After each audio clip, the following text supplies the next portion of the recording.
Dear colleagues, this is another soft cataract done in subconjunctival anesthesia using two small knives in the same time to fashion the incisions and incising the anterior capsule to start the capsulorhexis, and then using this 25 gauge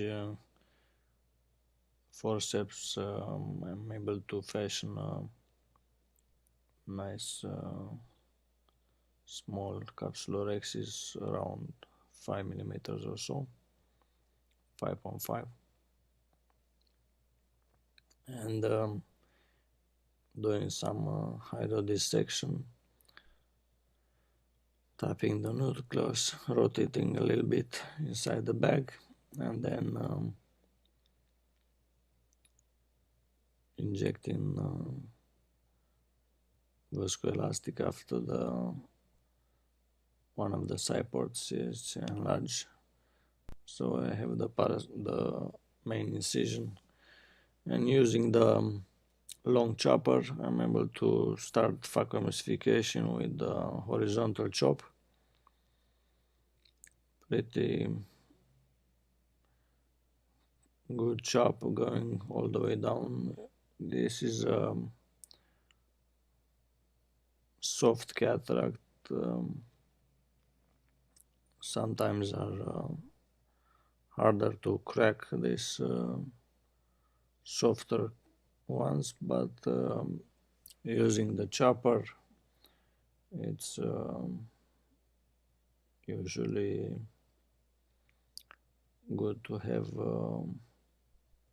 more chops and then start aspirating and cracking the nucleus is not that hard. So rotating that nucleus a little bit inside the bag, getting the vacuum ready, and with the chopper I am able to get a small fraction of the nucleus aspirated, and that's all you need to make some room inside the bag, and then continuing with the horizontal chops, having more small pieces, little by little the nucleus, it's very easy to get aspirated.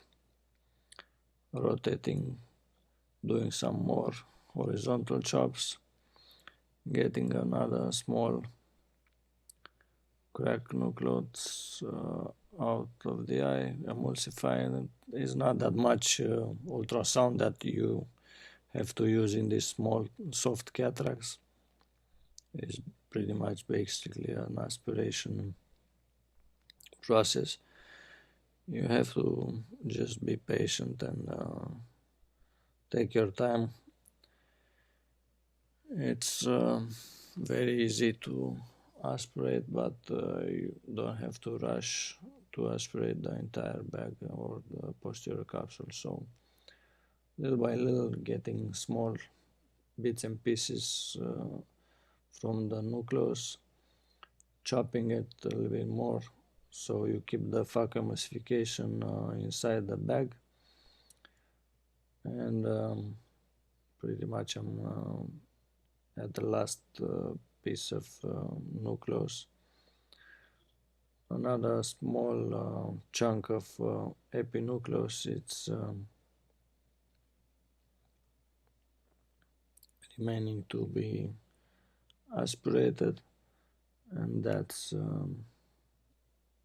pretty much the end of phacoemulsification. We have to take care of the last part and be gentle with the foot pedal.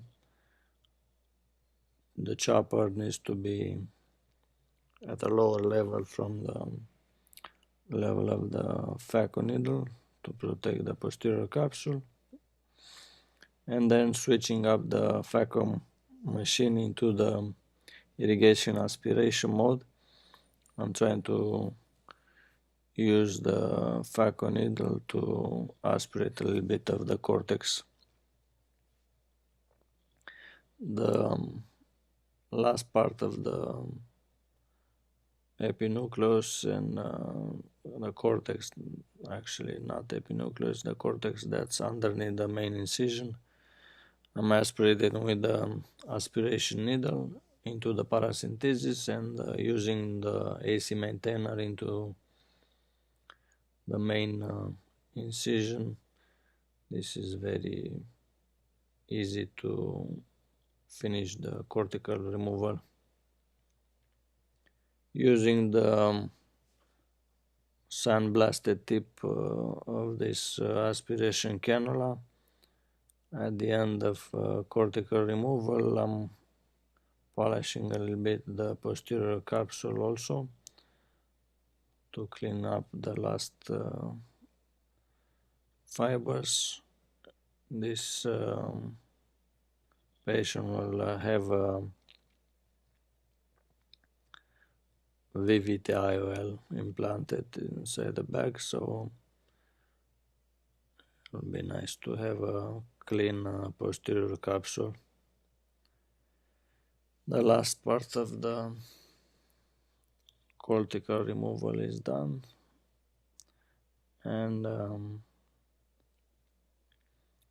injecting the IOL using the AutoSert system.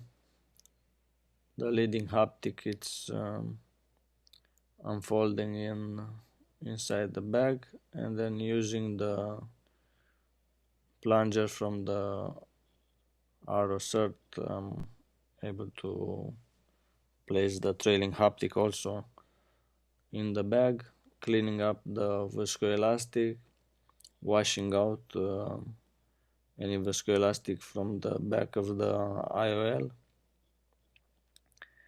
and injecting the myocold to constrict the pupil and an air bubble at the end of the case, and then finishing up the case, injecting some antibiotic and anti-inflammatory agent subconjunctivally on the main port subconj. Thank you for your attention.